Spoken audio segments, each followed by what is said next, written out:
Salut, bienvenue dans la vidéo de la semaine 17 de la ferme de terre. Nous, on fait du maraîchage sur sol vivant, en agriculture biologique.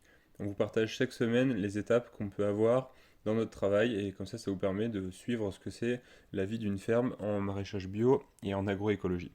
Donc là, en gros, cette semaine, on a un gros chantier parce qu'on doit reconstruire toute une serre où il y avait beaucoup d'herbes, beaucoup de biodiversité qui s'était installée, qu'on avait laissé s'installer, qu'on a favorisé justement. Donc c'est une serre c'est la première serre, hein, c'est la serre numéro 1, où il y avait beaucoup de choses qui avaient été installées. Donc il y avait des carottes, il y avait du fenouil, il y avait du persil, il y avait des oignons, voilà, et il y avait des cultures qui étaient sur le paillage plastique sur les bords. Donc on voit que sous le paillage plastique, on avait fait, il y a 1 an et demi maintenant, un apport de matière organique, hein, de compost de déchets verts, qui a été bien digéré, hein. On voit qu'il y a beaucoup de crottes de vers de terre, on voit quelques morceaux de matière organique en décomposition. Mais il y a encore du boulot. Donc là, bah, on a laissé les herbes spontanées pousser. Voilà, on a fait un engrais vert, mais avec les herbes qui poussaient spontanément. Donc on a vu qu'il y avait des coquelicots, mais il y avait aussi voilà, des graminées et plein d'autres choses. Et après, on vient broyer tout ça. Voilà, donc on passe la débroussailleuse. Ça serait mieux d'avoir un gyrobroyeur, mais aujourd'hui, on n'en a pas. Et une fois que ça a été débroussaillé, ça donne ça. Donc on voit qu'on commence après à retirer les cultures. Il reste quelques oignons, on devine quelques carottes, quelques blettes.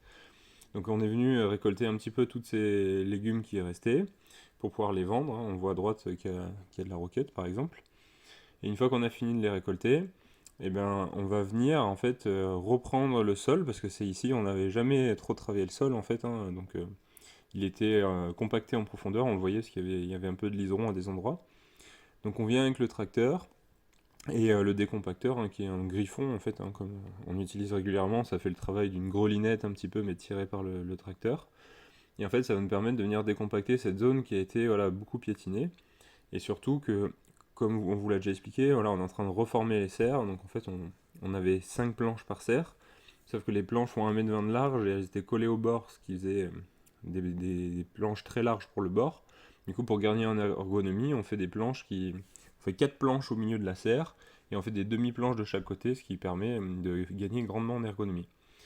Après, on a profité de ce beau soleil qui commence à s'installer pour enterrer l'irrigation. Donc là, bah, c'était la dernière étape, hein. On avait la grosse nourrice qui est en 50, qui nous permet d'alimenter tout le plein champ, qui n'était pas encore enterré.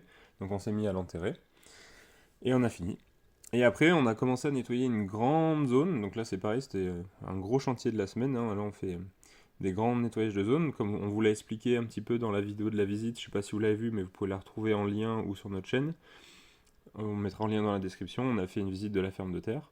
Et on vous explique justement qu'on va produire à peu près 4 tonnes d'aubergines pour une entreprise, 2 tonnes de courgettes et 500 kg de basilic. C'est une entreprise qui fait de la transformation végétale, de les légumes bio. Et du coup, eh ben, on a besoin d'avoir une grande surface, hein, pour ces aubergines, parce que c'est des aubergines de plein champ.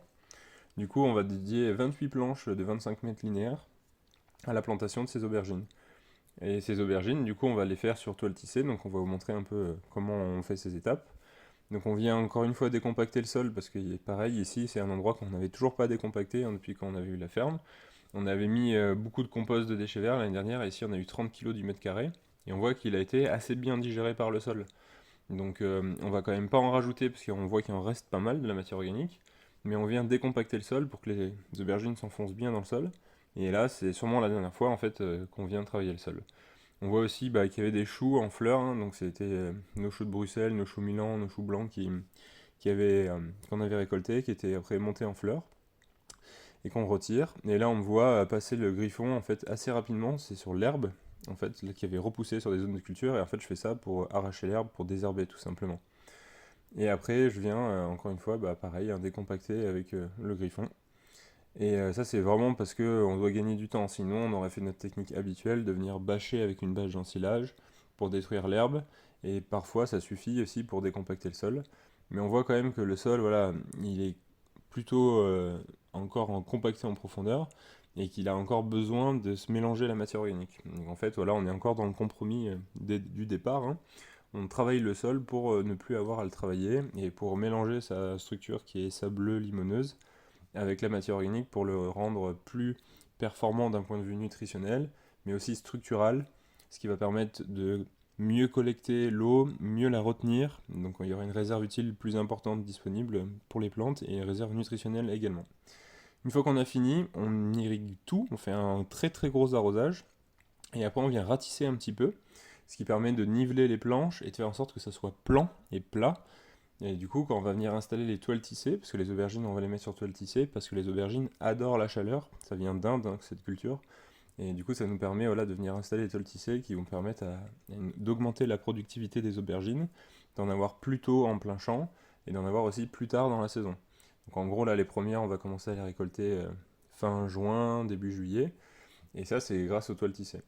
Donc les toiles tissées, on met des agrafes pour les faire tenir, on met une agrafe tous les 2 mètres à peu près, et après, on les met dans les passe-pieds hein, pour que ça soit à un niveau plus bas et que ça tende bien les toiles tissées, parce que plus elles sont tendues, moins elles volent au vent et moins du coup ça risque d'abîmer les plants qu'on vient planter dans les trous. Donc là, les aubergines, on en met une tous les mètres, on a un trou par mètre et c'est tout, donc ça fait des très gros pieds. J'en profite aussi qu'on allume le tracteur, parce qu'on fait pas ça souvent du tracteur quand même, pour venir décompacter la zone du jardin 1. Donc c'était la toute dernière zone qui nous restait à décompacter, qu'on n'avait pas décompacté. Et du coup après, cet outil il servira sûrement beaucoup moins. Et en fait ici, voilà, on voit que le sol est très vivant, donc on avait bien restauré l'année dernière, et ça commence à être sur de bonnes bases. Et on a eu 2 grosses récoltes, donc là on vous a filmé la récolte des pommes de terre nouvelles, mais en fait ça c'est une récolte là qu'on vous montre, c'est la récolte du jeudi. Et en fait cette récolte là, voilà, on vous allez voir, il y a beaucoup de choses, mais on en fait une autre aussi également le lundi. Donc en fait, on ramasse ça toutes les 2 semaines, toutes les 2 semaines, 2 fois par semaine, pardon.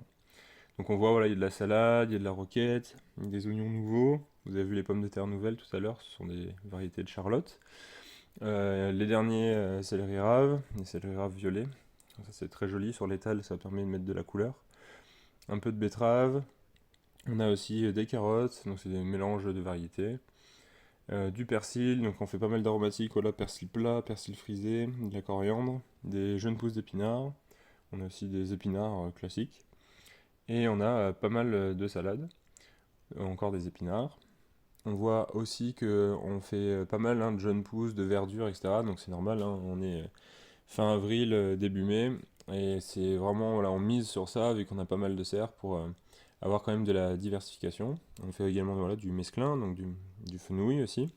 Voilà, on essaye voilà, d'avoir le plus possible de légumes différents à cette période où beaucoup de maraîchers ont peu de diversité. Et nous, on arrive à avoir tout ça parce qu'on a quand même à peu près 2000 m² de serre. Et pour conclure cette vidéo, on voit un petit peu de notre tour de guet sur notre terrain, une vue d'ensemble du terrain vue du haut, donc vous ne verrez pas trop le plein champ. Donc là, on voit la petite zone pédagogique, la serre 5, la serre 4, la serre 3, où il y avait les tomates, les poivrons, les aubergines l'année dernière. La serre 2 où cette année il y a les melons, les tomates et les poivrons, et la serre numéro 1. Et vous voyez aussi un petit peu notre bazar. Et je vous remercie pour votre attention, je vous dis à la semaine prochaine pour une prochaine vidéo, et à bientôt, salut!